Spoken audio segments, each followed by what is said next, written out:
Il problema è che, una volta condannato, io sono rimasto con lui. E per questo mi rimprovero ogni giorno.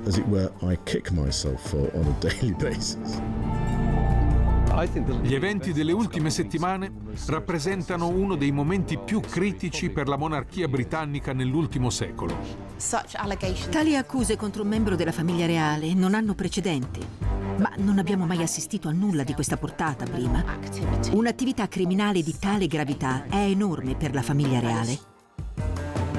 Ne mangiamo sempre di più senza sapere nella stragrande maggioranza dei casi che cosa sta dietro agli allevamenti intensivi di salmone. Ebbene, ci stanno delle pratiche brutali e una corsa al massimo profitto che mette a rischio non solo questa specie ittica, ma anche interi ecosistemi. La priorità degli allevatori è la taglia del pesce. Deve crescere il più rapidamente possibile per diventare un salmone il più grosso e carnoso possibile. Quindi lo nutrono un po' come da McDonald's. I salmoni d'allevamento nuotano in una fogna piena di rifiuti. Sono esposti alle malattie infettive e infestati dai pidocchi di mare. Ciò che osserviamo in molti casi va ben oltre un semplice problema di benessere animale. Si tratta di maltrattamento, se non addirittura di tortura, perché l'industria sa esattamente cosa sta facendo. Cominciamo dunque con l'indagine sull'attività dell'ex principe Andrea. Finora i Windsor sono riusciti ad uscire più o meno indenni dagli scandali che negli anni li hanno colpiti, ma quello che ha investito Andrea è di un'altra portata e oggi i britannici non sembrano più disposti ad accettare i privilegi della corona senza che i reali si prendano piena responsabilità delle loro azioni. Loretta Dal Pozzo ci racconta come in gioco dunque non ci sia solo il destino di un uomo, ma anche e soprattutto la legittimità di una delle più antiche istituzioni britanniche.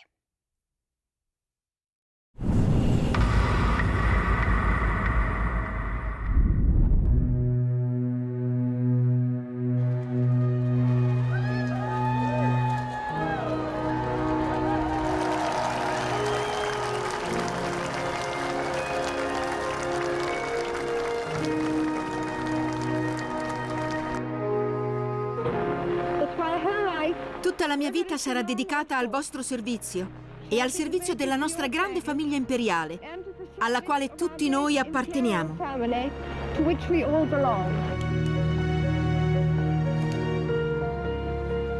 C'era una volta una famiglia che viveva seguendo una semplice regola: mai lamentarsi, mai spiegarsi. Un motto messo a dura prova.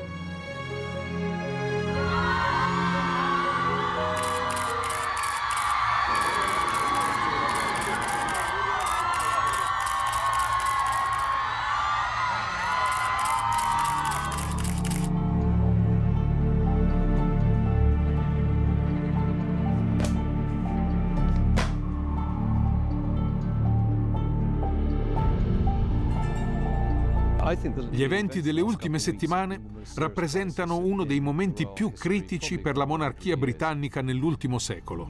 Una sequenza di rivelazioni che si sono accumulate nel corso di molti anni. Il secondogenito della regina, fratello dell'attuale re, è sospettato di gravi irregolarità, sia di natura sessuale che finanziaria. Il fatto che tali vicende coinvolgano una figura storicamente sostenuta e protetta dall'istituzione rende la situazione molto seria. La possibilità di accuse penali formali apre uno scenario completamente diverso. Tali accuse contro un membro della famiglia reale non hanno precedenti. Abbiamo avuto la crisi dell'abdicazione nel 1936, quando Edoardo VIII fu duramente criticato per aver trascurato i suoi doveri. Ma non abbiamo mai assistito a nulla di questa portata prima. Un'attività criminale di tale gravità è enorme per la famiglia reale.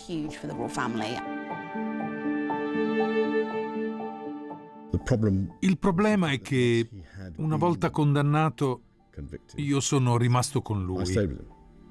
E per questo mi rimprovero ogni giorno.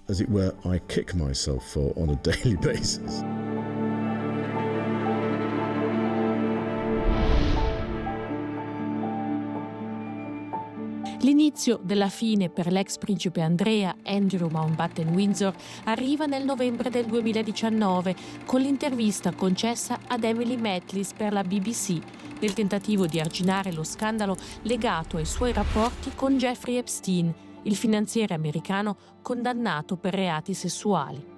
Un'intervista che si rivelò disastrosa per Andrea, per la sua credibilità e che mise sotto la lente le crepe della monarchia britannica. I went in and found a man who was willing to talk. In quell'intervista mi sono trovata davanti a un uomo disposto a parlare. Non ha evitato le domande, non ha finto di non capire, non ha detto non conosco Jeffrey Epstein. Il fatto che stesse rispondendo a domande legate ad abusi sessuali, ad un pedofilo, un uomo con cui aveva avuto un rapporto di lunga data, era di per sé senza precedenti. Non siamo abituati a porre domande del genere ai membri della famiglia reale e ancor meno ci aspettiamo che rispondano. È stato allora che ho capito che quell'intervista avrebbe avuto delle conseguenze. Andrea ha sempre respinto le accuse mosse da Virginia Giuffre, minorenne al momento dei presunti abusi sessuali, pur raggiungendo con la donna, che ha negato di aver conosciuto, un accordo extragiudiziale milionario nel 2022. Solo dopo la morte della regina Elisabetta II, Buckingham Palace ha agito con maggiore determinazione sotto pressione dai media. Nell'ottobre del 2025 Re Carlo ha spogliato Andrea dei titoli militari, dei patrocini, di tutti gli incarichi pubblici, distanziandosi formalmente dal fratello. Credo che ad accelerare quel processo sia stata la biografia di Virginia Giuffre, scritta con Amy Wallace e pubblicata postuma. Virginia Giuffre è morta nell'aprile del 2025.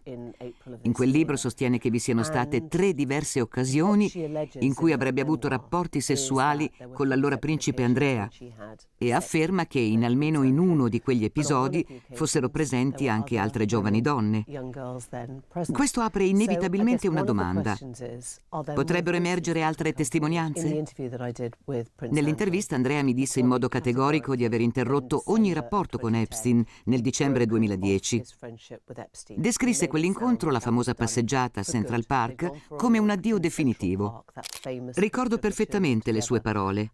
La cosa più onorevole da fare è chiudere quell'amicizia. Oggi sappiamo che le cose non stavano così. Quindi, in quell'occasione, mi fu detta una menzogna.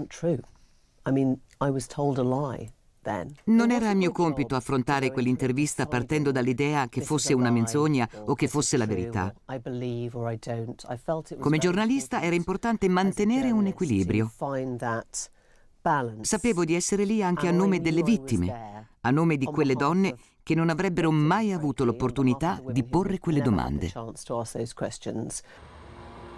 A provocare l'arresto di Andrea il 19 febbraio 2026 non sono state le accuse di natura sessuale, bensì il sospetto che abbia condiviso con Epstein informazioni governative riservate nel suo ruolo di emissario commerciale del governo di Londra. Un reato potenzialmente punibile con l'ergastolo che solleva interrogativi cruciali. Cosa sapevano i Windsor? La relazione con Epstein era utile all'ex principe Andrea. Epstein contribuiva a pagare i debiti di Sarah Ferguson, gli garantiva una costante compagnia femminile e gli offriva buoni contatti.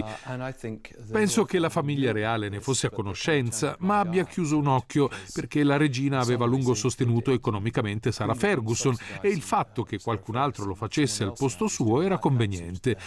Si era anche tollerato che Andrea portasse prostitute a Buckingham Palace e che quella rete di relazioni potesse persino agevolarlo nel suo ruolo di inviato commerciale.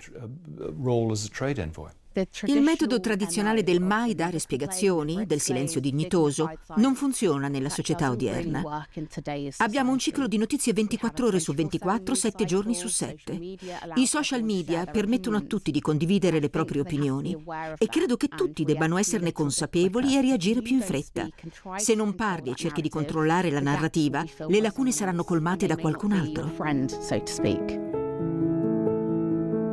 Il silenzio ha sempre creato distanza e la distanza ha consolidato il potere, rendendo i reali intoccabili. Era la strategia di un'epoca diversa, caratterizzata da pochi media, dall'accesso controllato e dal rispetto per l'autorità. Se si torna indietro ai primi anni del regno della defunta regina, negli anni 50 e 60, la comunicazione era molto poco sofisticata.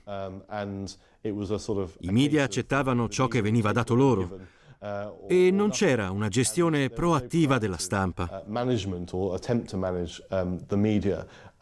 Ora è un'operazione molto più sofisticata e per certi versi si potrebbe vedere come un compromesso per alcuni membri della famiglia reale, perché c'è un patto intrinseco nel loro rapporto con i media. Il problema, parlando dei reali, è il silenzio che li circonda. Esiste una rete di protezione molto solida. La corona distribuisce onorificenze, incarichi, patrocini, un sistema che rende le persone restie ad esporsi e ad entrare in conflitto. Ambasciatori, alti funzionari, membri delle forze armate giurano fedeltà alla corona. Questo crea un meccanismo di lealtà strutturale. Poi ci sono le limitazioni previste dalla legge sulla libertà di parola che in diversi ambiti escludono la casa reale, rendendo più difficile ottenere documenti o porre domande formali.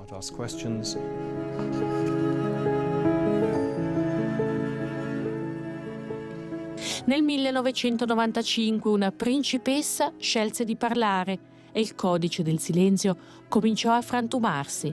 La storia prese una drammatica svolta.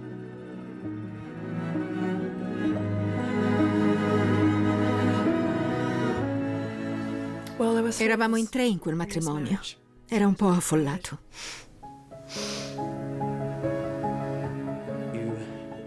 L'intervista della principessa Diana, realizzata da Martin Bashir per la BBC nel novembre del 1995, segnò una svolta senza precedenti.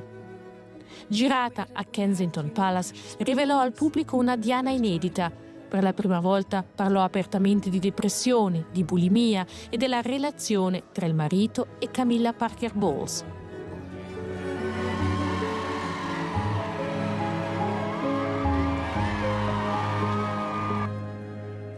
Confessioni che scossero profondamente la monarchia britannica e sancirono di fatto la fine del matrimonio con l'allora principe Carlo.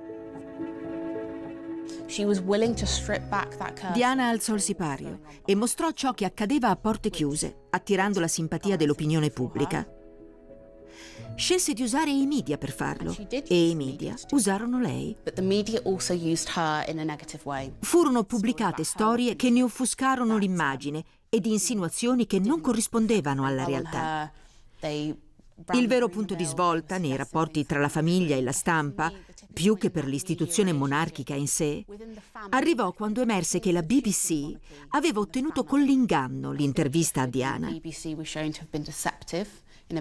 Il principe William parlò appassionatamente dell'inganno subito da sua madre e della profonda delusione nei confronti della BBC, un'istituzione nazionale che dovrebbe attenersi ai più alti standard giornalistici. Fu con la morte di Diana, il 31 agosto 1997, che la monarchia comprese che l'emozione pubblica non poteva essere ignorata. Il silenzio, un tempo scudo, apparve come crudeltà. Dalla scorsa domenica, dopo le terribili notizie e l'immenso cordoglio per la morte di Diana, tutti noi abbiamo cercato di farcene una ragione.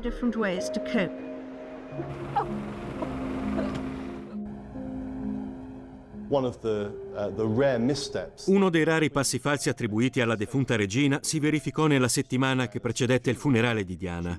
In quei giorni non fu percepita come in sintonia con l'umore del paese. Solo col senno di poi molti hanno mostrato maggiore comprensione per la sua posizione, poiché la priorità era proteggere i nipoti che avevano appena perso la madre. L'opinione pubblica però chiedeva un segnale visibile di partecipazione e cordoglio che inizialmente non arrivò. A Tony Blair viene spesso attribuito il merito di aver sollecitato la famiglia reale a manifestare pubblicamente quel rispetto. Errori di questo tipo sono serviti da lezione e da allora la gestione della comunicazione è stata più attenta al sentimento pubblico.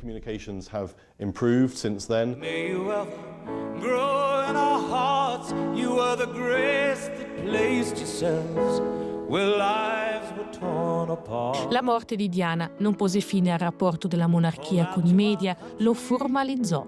I tabloid britannici non furono più semplici osservatori, diventarono mediatori di potere. Accesso in cambio di moderazione era il contratto non scritto. La corona avrebbe fornito immagini controllate, momenti attentamente programmati, un ritmo cerimoniale costante e in cambio la stampa avrebbe protetto l'istituzione, non dalle critiche ma dal collasso. 2 decenni più tardi, una favola moderna prometteva un nuovo capitolo per la monarchia, il matrimonio del principe Harry e Meghan Markle tra tradizione e glamour moderno.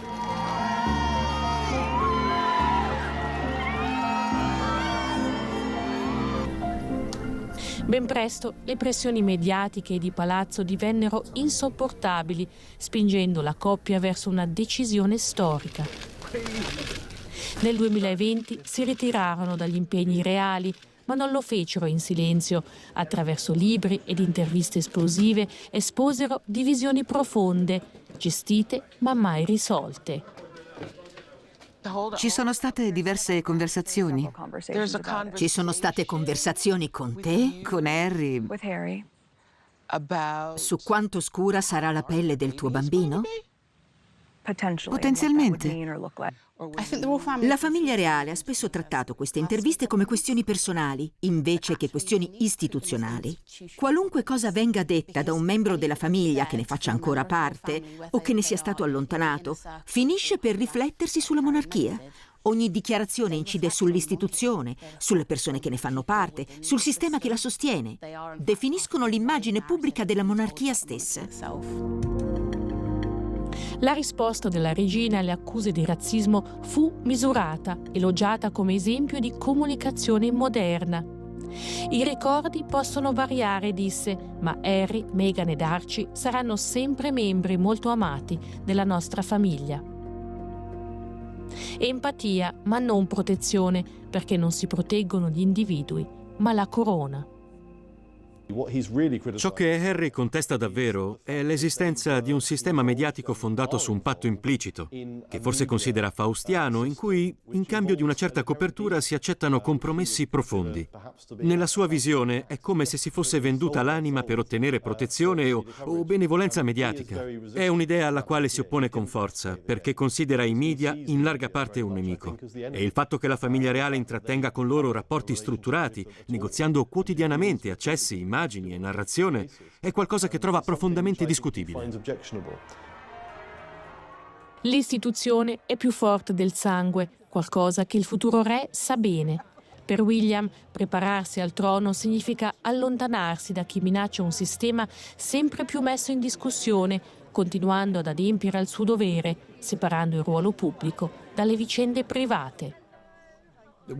Credo che la famiglia reale abbia dimostrato la capacità di unire la nazione nei momenti di crisi. Il loro soft power è evidente. Pensiamo ad esempio alla visita di Stato di Donald Trump.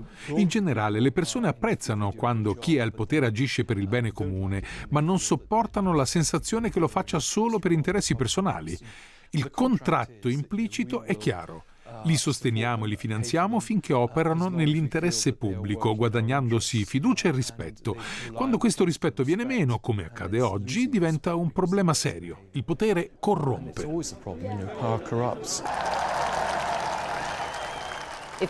Se la monarchia esce da un castello e non c'è la folla ad accoglierla, non funziona, giusto? Credo che le domande siano particolarmente forti tra le giovani generazioni, cresciute in un'epoca di austerità, di crisi immobiliare e con una forte richiesta di trasparenza. Dove finiscono i nostri soldi delle tasse? Per cosa li paghiamo? Siamo arrivati a un punto in cui tutti sono estremamente consapevoli che se non è la giusta monarchia, semplicemente non funziona. Ok. Cambiare per sopravvivere. William e Catherine cercano di gestire la loro visibilità con precisione, adottando un approccio più personale ed emotivo, puntando sulla volontà di essere più vicini al pubblico. È stato un periodo difficile per l'intera famiglia, ma ho avuto medici fantastici. È interessante che Catherine abbia scelto di pubblicare un video per annunciare la sua diagnosi di cancro. È un modo personale di farlo. È stata la scelta giusta. Si tratta di una nuova generazione. E noi sappiamo che il principe William ragiona sul lungo termine e su come vorrebbe fare le cose in modo un po' diverso rispetto a suo padre.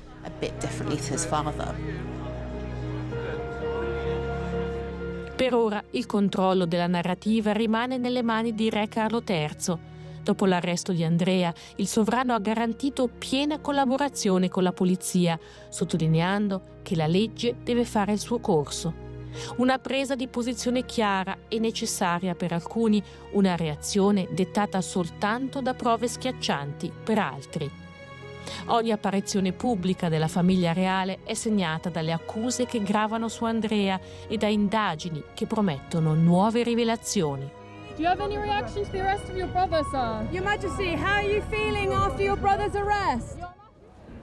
Durante recenti impegni di lavoro sollecitati dai media, sia il principe William che Re Carlo hanno optato ancora per il silenzio, ben coscienti che lo scrutinio è solo all'inizio.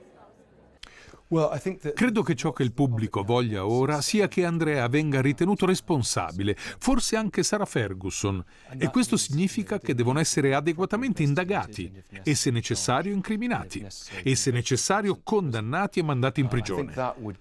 Penso che questo invierebbe un messaggio chiaro. Nessuno è al di sopra della legge e queste elite non possono più agire con impunità come hanno fatto finora.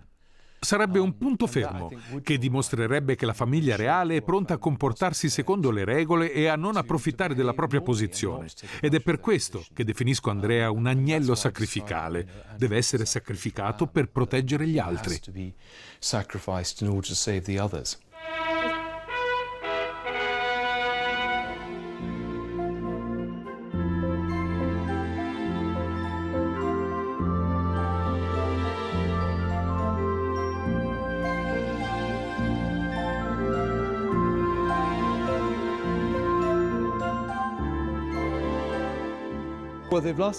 Sono sopravvissuti per 1000 anni.